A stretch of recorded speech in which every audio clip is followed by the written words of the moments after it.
이 시간 주님의 사랑과 은총이 여러분 모두에게 임하시기를 소망합니다.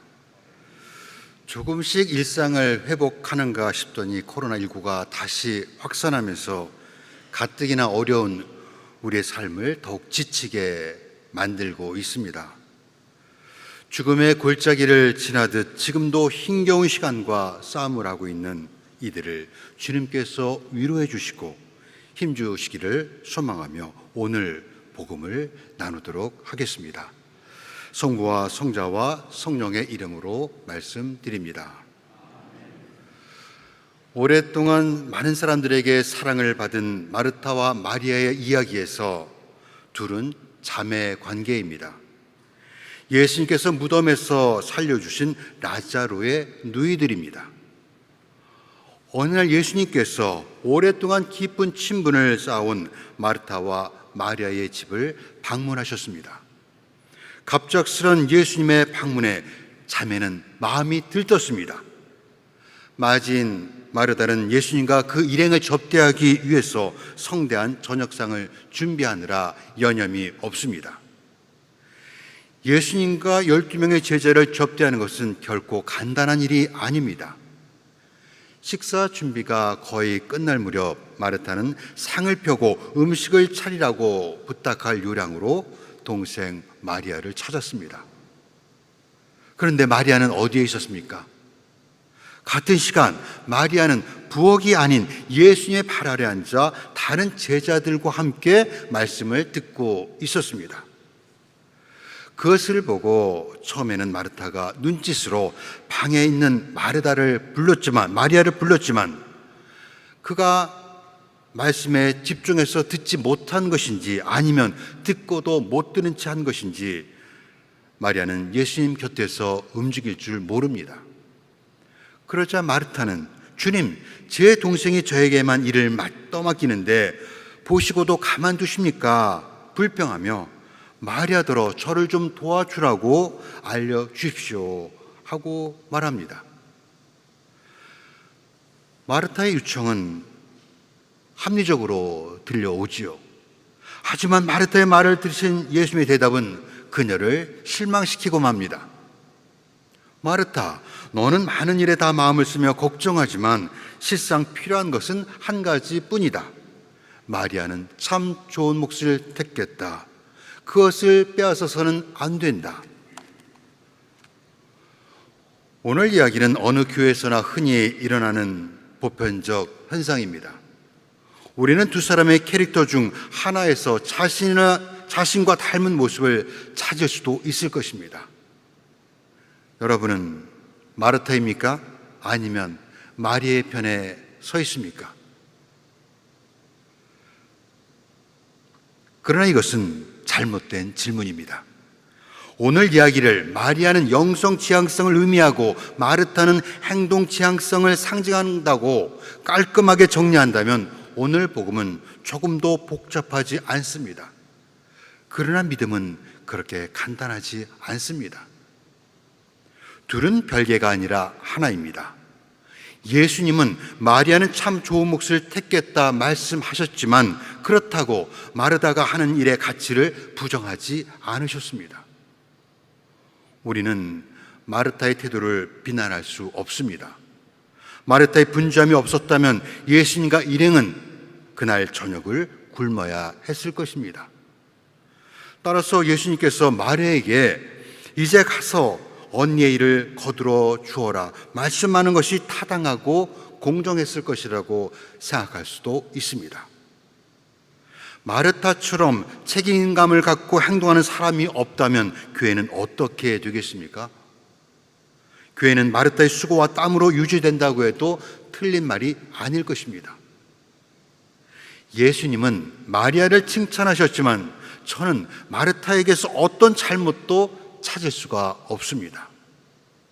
때로 하나님 나라는 우리에게 소매를 걷어 올릴 것을 요구합니다. 그래서 오늘 이야기는 마르타와 마리아 중 누가 더 나은가 경쟁하거나 어떤 것이 더 가치 있는 일인가에 관한 것이 아닙니다. 마르타의 섬김과 마리아의 들음은 신앙의 두 가지 중요한 핵심입니다. 오늘 이야기는 지난주에 읽은 착한 사마리아 사람의 비유의 발꿈치를 잡고 있습니다. 지난주에 비해서 어떤 율법학자가 예수님의 속을 떠보려고 선생님, 제가 무슨 일을 해야 영원한 생명을 얻겠습니까? 물었습니다. 이에 예수께서는 율법수에 무엇이라고 적혀 있느냐 물으시자 그는 내 마음을 다하고 내 목숨을 다하고 내 힘을 다하고 내 생각을 다하여 주님이신 내 하나님을 사랑하여라. 그리고 내 이웃을 내 마음같이 사랑하라고 하였습니다. 라고 대답합니다. 이 대답에 예수님은 옳은 대답이다. 그대로 실천하여라. 말씀하셨습니다. 그런 일이 있은 다음 마르타와 마리아의 이야기가 이어지고 있는 것입니다. 여기서 예수님은 그의 발 아래 앉아 귀 기울여 말씀을 듣고 있는 마리아를 필요한 것은 한 가지뿐이다. 마리아는 참 좋은 몫을 택했다고 칭찬합니다. 착한 사마리아 사람의 비유와 마르타와 마리아의 이야기는 서로 상반된 것처럼 보입니다. 하지만 둘은 다른 별개의 이야기가 아닙니다. 하나님 나라 가치의 이중 체계를 보여주는 하나의 이야기입니다. 오늘 이야기를 읽으면서 우리가 흔히 저지르게 되는 실수는 양자택일을 하는 것입니다. 오늘 복음은 행동하는 것보다 말씀을 듣는 것이 중요한지 또는 묵상과 행동 가운데 하나를 선택하라고 요구하고 있는 것이 아닙니다. 마르타와 마리아는 서로 배타적인 관계가 아닙니다. 섬김과 봉사는 다른 사람들을 행복하게 만들고 들음은 사려 깊고 진정성 있는 행동의 근거가 됩니다. 예수님은 마르타의 섬김과 봉사를 평가철하하거나 책망하지 않으셨습니다. 다만 많은 일에 대해 걱정하고 불행해하는 그녀에게 무엇이 우선인지를 일깨워 주신 것입니다. 예수님의 눈에 마르타가 마치 씨 뿌리는 비유에서 가시덤불에 떨어진 씨앗처럼 세상 걱정과 현세의 일에 눌려 열매를 제대로 맺지 못하는 사람 같아 보여 그것이 안타까우셨던 겁니다. 그런 마르타에게 너희는 먼저 하나님의 나라와 하나님께서 의롭게 여기시는 것을 구하라. 그러면 모든 것도 곁들여 받게 될 것이라는 예수의 말씀은 그녀를 두고 하신 말씀 같습니다. 주님, 제 동생이 저에게만 일을 떠맡기는데 그것을 보시고도 가만두십니까? 이렇게 짜증 섞인 말투로 불평을 하는 마르타는 기쁨보다는 의무감과 책임감에 의해 움직이고 있습니다. 만약 마르타의 이런 불평이 없었다면 오늘 이야기는 마르타와 마리아라는 복음의 표제처럼 마르타가 주인공이 되었을지도 모릅니다. 그런데 마르타가 처음부터 심술궂게 그랬던 것은 아닙니다. 그녀는 정말 기쁜 마음으로 예수님을 대접하는 일에 분주했습니다. 그러나 점점 하는 일이 힘에 부치게 되자 내면의 기쁨이 사라지고 자신이 무엇을 하고 있는지조차 잊어버린 것입니다. 마르타는 너무 많은 일에 마음을 쓰고 걱정하다가 정작 자신을 찾아오신 예수님과 함께하지 못했습니다. 그것이 그녀에게서 기쁨을 빼앗아가고 대신 불평을 가져오게 만든 원인입니다. 반면 예수님에 대해 더 많은 것을 알고 싶었고 배우기를 원했던 마리아는 예수님의 발치에 앉아 말씀을 듣는 일에 열중했습니다. 아마도 마리아는 예수님께서 이전에도 여러 차례 자신의 집에 오신 적이 있지만 이번 방문은 예전과 같지 않다는 것을 영적 직감으로 느꼈나 봅니다. 지금 예수님은 어디로 가시는 길입니까? 십자가를 지시기 위해 예루살렘으로 올라가는 길입니다. 마리아는 예수님과 그 마지막 시간을 보내기를 원했습니다. 그래서 그녀는 매우 위험한 도전을 합니다. 부엌이 아니라 예수님의 발 아래를 자신의 자리로 정한 것입니다. 어떤 사람이 발 아래 앉는다는 말은 단순히 그 사람을 흠모하며 바라본다는 의미가 아니라 그의 문화생이나 제자가 되기에 취하는 전형적인 행동입니다. 그런데 마리아는 슬그머니 자신을 예수님의 자리에 두고 있는 것입니다. 이는 1세기 당시 관습에서 여자에게는 허용되지 않는 남자들만의 일이었습니다. 마리아는 이렇게 여성에게 기대되는 역할을 뒤집습니다. 그런데 놀랍게도 예수님은 마리아의 그런 태도를 용납하고 있다는 것입니다. 오늘 이야기의 진짜 핵심은 여기에 있습니다.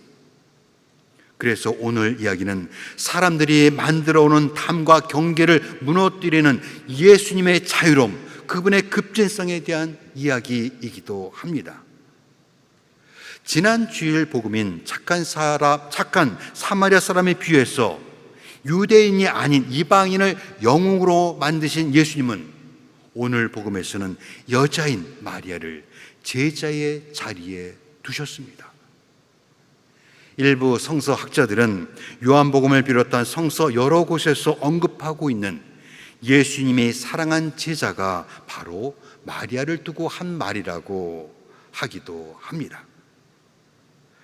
제자는 발 아래 앉아 있을 뿐만 아니라 너도 가서 그렇게 하라고 부름받은 사람들이기도 합니다. 호흡은 날숨과 들숨의 끊임없는 반복입니다. 계속해서 숨을 들여 마실 수도 뱉을 수도 없습니다. 들고 나는 숨으로 인간의 생명이 유지되는 것입니다. 마찬가지로 신앙에서 들음과 행함은 어느 하나로 완전할 수 없습니다. 반드시 둘은 함께 있어야 합니다. 바울로는 로마서 10장에서 믿음은 들음에서 나오며 들음은 그리스도의 말씀으로 말미암는다고 말합니다. 한편 사도 야고보는 믿음의 행동이 따르지 않으면 그런 믿음은 죽은 것이라고 말하고 있습니다. 누구의 말이 맞습니까? 둘은 모순되는 것처럼 들리지만 같은 말입니다. 호흡이 들숨과 날숨의 끊이지 않는 순환인 것처럼 들음은 행함으로, 그리고 행함은 다시 들음의 자리로 돌아와야 합니다. 그런데 분명한 것은 우리가 호흡할 때 언제나 숨을 들이쉬는 게 먼저라는 것입니다. 마찬가지로 신앙에서도 말씀을 듣는 것이 행동에 앞서 있습니다. 하나님의 말씀에 힘있지 않은 섬김과 봉사는 우리를 금방 지치게 만듭니다. 그래서 남는 것은 인정받고 싶어하는 세속적 욕망뿐입니다. 뿌리 깊지 않은 나무가 높이 자랄 수 없는 것과 마찬가지입니다. 하늘 높이 자라는 나무는 보이지 않는 땅 아래 그 높이만큼의 깊은 뿌리를 가지고 있습니다. 들음은 사랑의 첫 번째 얼굴이기도 합니다. 사랑하면 상대의 작은 소리에도 귀를 기울입니다. 그리스도의 제자가 되는 것은 하나님의 음성을 듣는 것에서 시작됩니다. 행동은 그 결과고 열매입니다. 루가복음 11장에서 하나님의 말씀을 듣고 그 말씀을 지키는 사람들이 행복하다고 하신 예수님은 그 순서를 한 번도 바꾸신 적이 없습니다. 언제나 듣는 것이 먼저이고 그 다음 행함이 그 뒤를 따릅니다. 오늘 일독서에서 아브라함이 세 사람의 나그네로 가장한 하나님을 버선발로 뛰어나가 맞았듯이 손님을 환대하는 것은 기본적인 예의라고 할 수 있습니다.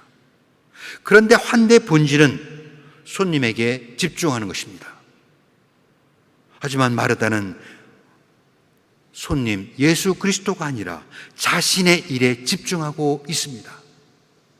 마르다는 섬기는 일에 열심을 보였지만 정작 그녀에게 필요한 것은 일을 멈추고 예수님께 집중하는 것입니다. 분주한 일상을 멈추고 주님을 우리의 삶에 초대하면 모든 것이 변화됩니다. 그래서 예수님께서 마르타, 너는 많은 일에 다 마음을 쓰고 걱정하지만 실상 필요한 것은 한 가지다 하신 말씀은 책망이 아니라 초대입니다. 마르타에게 필요한 한 가지는 그녀가 얼마나 많은 일을 하느냐가 아니라 예수의 말씀에 귀를 기울이고 하나님의 자녀로서 자신이 누구인지에 대한 가치를 알아가는 것입니다. 여러분은 마르타입니까? 마리아입니까? 이제는 대답할 수 있다. 여러분은 둘 다 아닙니다. 만약 우리가 예수님께 저희가 선한 행동을 실천한 선한 사마리아 사람과 예수님의 발치에 앉아 말씀을 듣는 마리아 가운데 누구를 신앙의 본으로 삼아야 합니까? 누구를 택해야 합니까? 묻는다면 예수님은 둘 다라고 대답하실 것입니다. 언젠가 세례 공부를 하고 한 분이 세례명을 정하는 그 차례가 되었는데 그분이 이름을 가지고 고민을 했습니다. 마리아로 할까요? 마르타로 할까요? 제가 어떻게 권면을 했을까요? 두 이름 다 하라고 했습니다. 그래서 그분의 이름은 마르타와 마리아입니다. 이와 같이 신앙은 행동과 말씀 사이의 조화와 긴장 속에 살아가는 것입니다. 신앙은 때로 우리의 수고를 요구하고 때로는 고요함을 요구합니다.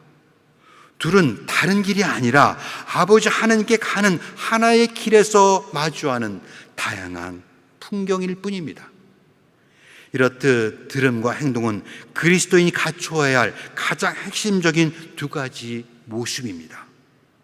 말씀과 기도가 없는 행함은 맹목적이며 하나님의 뜻이 아니라 자기 뜻의 실현으로 기울 수 있습니다.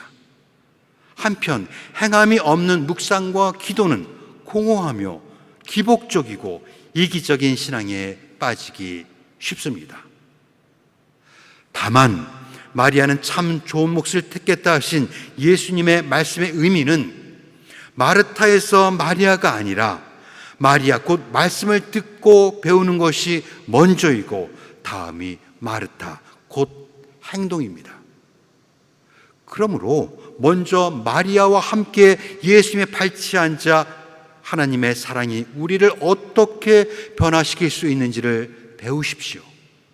그리고 나서 이제는 마르타와 함께 예수님의 사랑을 실천하십시오.